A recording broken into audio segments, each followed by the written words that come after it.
세계 최초 최대 제국을 건설한 키루스 대왕에 관하여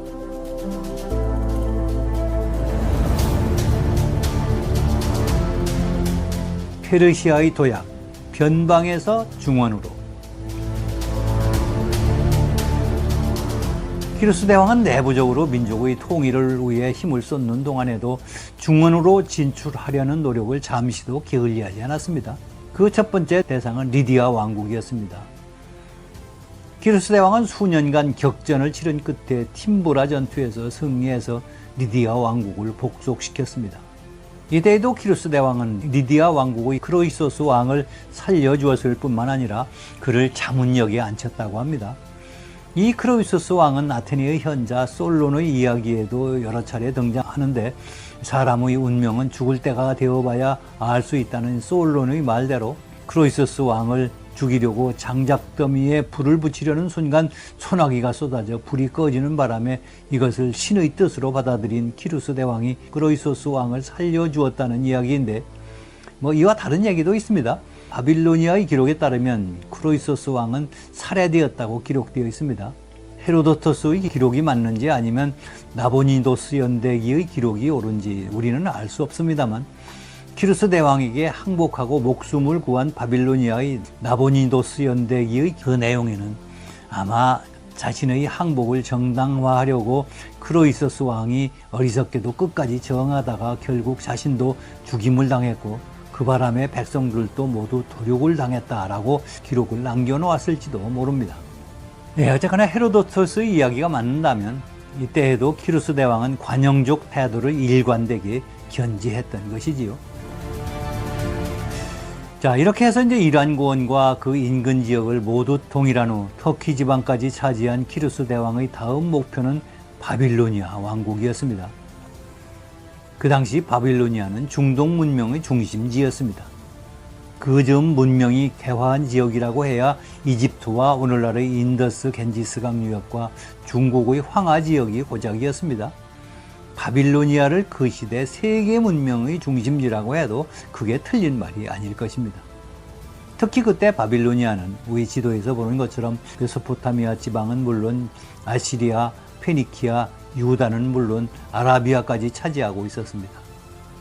역사학자들은 이때의 바빌로니아를 예전의 바빌로니아와 구분하기 위해서 신바빌로니아라고 부르기도 합니다만, 키루스 대왕은 기원전 540년 맨 먼저 오늘날의 걸프만에 있는 엘람 왕국을 공략합니다. 그리고 나중에 페르시아 제국의 수도이자 겨울궁전으로 쓰이는 바로 수사입니다. 이어서 다음 해인 기원전 539년 티그리스 강변에 위치한 오피스로 진격을 합니다. 이 오피스는 바빌론으로 들어가려면 반드시 거쳐야 하는 전략적 요충지였습니다.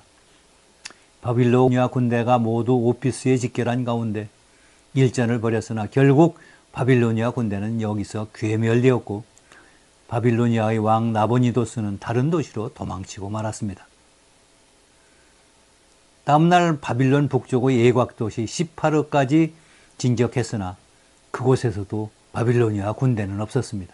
시파르는 당연히 전투 없이 함락되었고 시민들의 저항이나 반발도 없었습니다. 이틀 뒤 페르시아 군대는 바빌론에 무혈 입성하게 됩니다. 그리고 도망갔던 나보니도스 왕은 스스로 돌아와 키루스 대왕에게 항복하였습니다. 전쟁이 시작된 후 불과 20여일 만의 일입니다. 당시 최강의 왕국 바빌로니아가 함락되는데 한 달도 채 걸리지 않았다 하니 쉽게 믿어지지 않을 정도인데요. 이 기적 같은 일이 일어난 것은 페르시아 군대가 용맹했기 때문만은 아닙니다. 그렇다고 또 바빌로니아가 허약했기 때문도 아닙니다. 결정적 역할을 한 것은 다름 아닌 키루스 대왕이 그동안 보여준 관용이었습니다. 바빌로니아의 나보니도스 왕과 신하 그리고 장군들은 물론 백성들도 키루스 대왕의 관용을 이미 잘 알고 있었을 것입니다. 그리고 페르시아 또한 이 사실을 회유와 선무 공작에 적극 활용하였지 않겠습니까? 오랑캐라고 여기던 변방의 이민족이 파죽지세로 침입해 왔으니 겁이 나기도 하였겠지만, 다른 한편 그동안 키루스 대왕이 원수 같은 애할아버지 아스티아게스 왕도 살려주었고 내부 통일 과정에서도 관용으로 일관하였으며 끝까지 저항한 리디아의 왕 크로이소스도 살려주었다는 것을 그들도 잘 알고 있었습니다. 그러니 자신들도 항복하면서 살 수 있겠다는 희망을 가지게 되었던 것이지요. 이 두려움과 희망, 이것이 이들로 하여금 극단적인 저항이 아니라 비굴하지만 목숨을 건지려고 항복을 택했던 것입니다.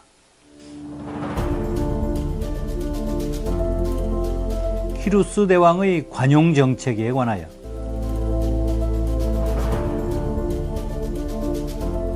키루스 대왕이 바빌로니아를 정복한 후 펼친 여러 가지 시책을 보면 그가 관용을 확고한 국정 방침으로 정한 것이 분명해 보입니다. 그가 펼친 시책 중 가장 중요한 것은 종교적 관용이었습니다. 본래 페르시아의 종교는 조로아스터교입니다.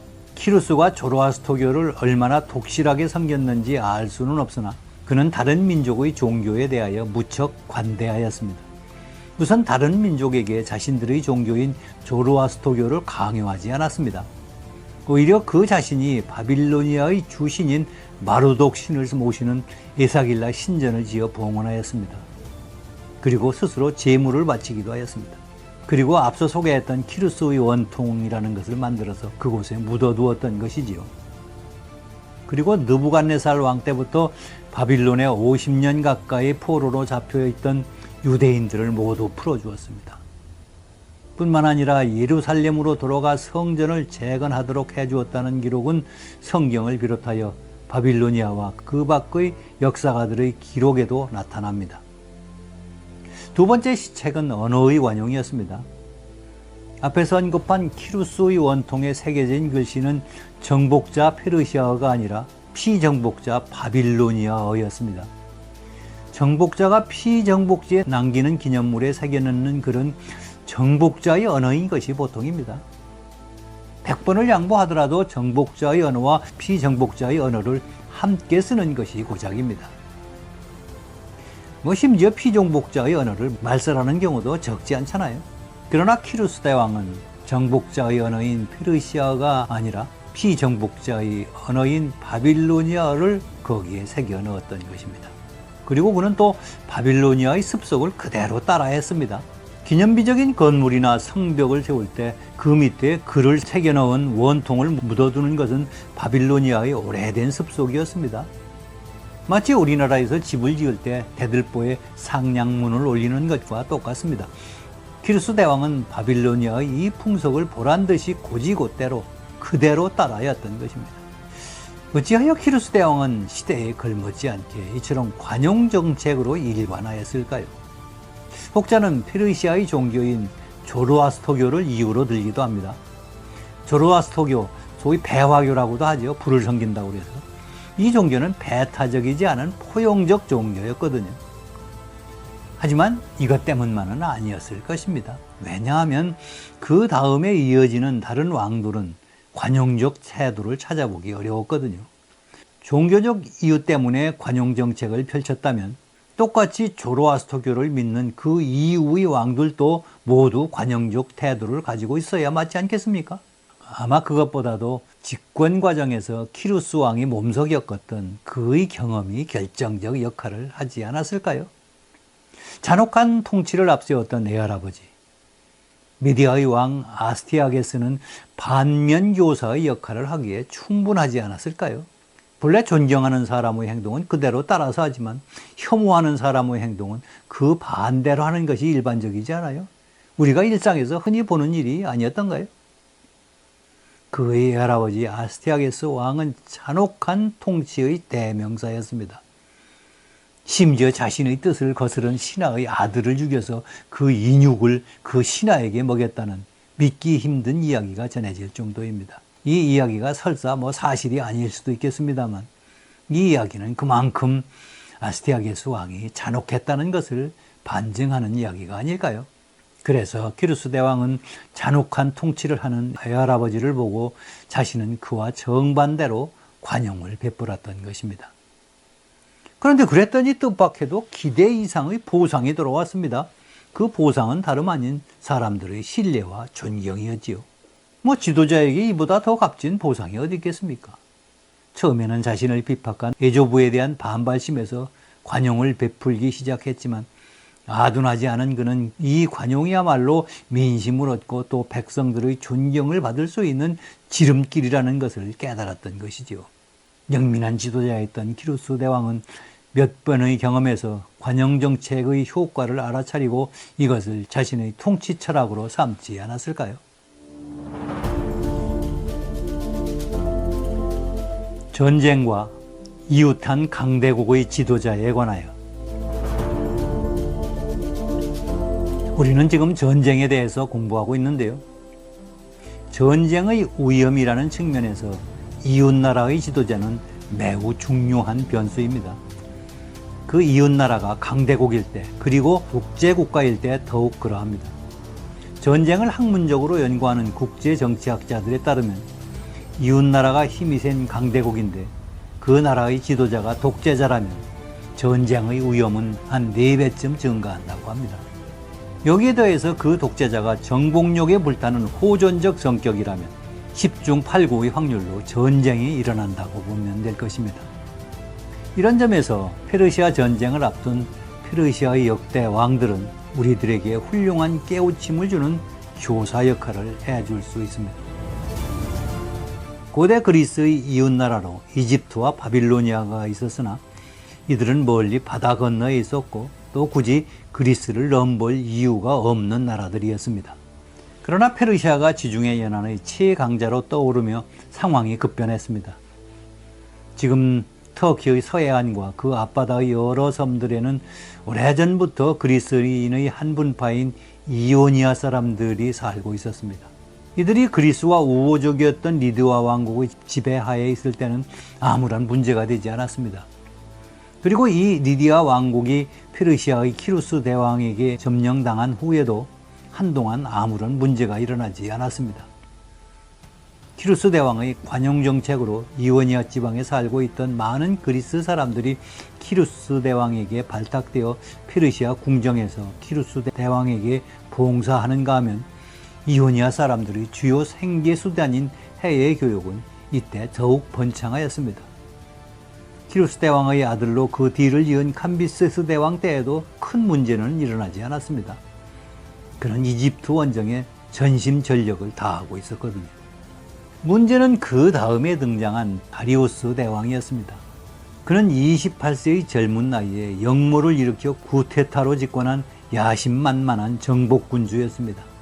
스스로 왕중의 왕이라고 불려지기를 원했던 다리우스 대왕은 왕족의 피를 이어받지 못한 자신의 핸디캡, 신분상의 결점을 극복하려고 정복전쟁에 연신 열을 올리고 있었습니다.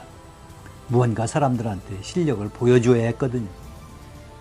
앞에서 말씀드린 것처럼 이웃한 강대국의 지도자가 정복력에 불타고 있었던 것이죠.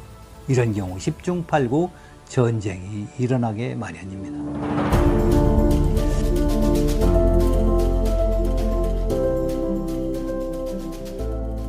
앞에서 요즘 이슬람 극단주의에 빠진 이란 정권이 대규모 인파가 모여 키루스 대왕을 추모하는 것을 한때 금지한 적이 있었다고 말씀드렸는데요. 혹시 하나하나 적대적인 관계인 이스라엘 사람들이 존경하는 키루스 대왕을 이슬람 극단주의 정치 세력이 꺼림칙하게 생각하였던 것은 아닐까 하는 말씀도 드렸습니다만, 물론 지금 이스라엘은 과거 자신들의 조상을 해방시켜준 그 은인들의 후손인 이란을 무자비하게 공격하고 있지요. 말하자면 어제의 은인이 오늘의 원수가 된 셈인데요. 아무리 그렇다고 하더라도 그것 때문에 키루스 대왕의 무덤에 참배하는 것을 금지시키지는 않았을 것입니다. 그런 이유보다는 히잡을 쓰지 않았다는 이유로 한 여대생을 살해했을 정도로 극단적 이슬람 원리주의에 빠져든 이란 정권의 입장에서 키루스 대왕이 보여주었던 종교적 관용은 자신들의 입장과 정면으로 배치되는 것이 아니겠습니까? 그렇기 때문에 그것을 꺼려했던 것인 것 같고요. 그래서 이란의 극단주의 이슬람 정권은 키루스 대왕의 무덤에 참배하는 사람들을 의심의 눈초리로 바라보았던 것이지요. 자, 다시 본론으로 돌아와서 우리는 2500년 전 고대의 그리스가 처했던 전쟁의 위험이라는 관점에서 이웃한 강대국 페르시아의 지도자가 어떤 성향을 가졌는가에 따라서 전쟁의 위험에서 벗어나기도 하고 또 전쟁의 위협에 직면하기도 한다는 역사적 진리를 깨달았습니다.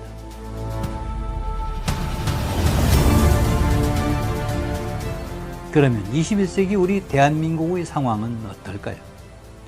러시아의 우크라이나 침공과 이스라엘 팔레스타인 전쟁으로 전 세계는 과거에 비해서 전쟁의 위험성이 날로 커지고 있습니다. 여기에 더해서 중국몽이라는 세계 패권 국가의 꿈을 꾸고 있는 중국, 또 이를 어떻게 하든 꺾어 놓으려는 미국이 지금 관세전쟁을 벌이고 있지만 앞으로 10년, 20년 후 또는 30년, 50년 후 상황이 어떻게 변할지 아무도 모릅니다. 여기서 우리가 주목해야 할 것은 미국과 중국 지도자들의 성향입니다. 특히 날로 강대해지는 공산 독재 국가인 중국 지도자의 성향은 중국이라는 강대국의 국가적 성격과 함께 한반도의 안보에 결정적 변수가 될 것입니다. 우리는 이 점을 잠시도 잊어서는 안 됩니다. 이에 관한 더 자세한 얘기는 다음에 또 말씀드리기로 하고 오늘 준비한 내용은 여기까지입니다. 감사합니다. 다음 시간 뵙겠습니다.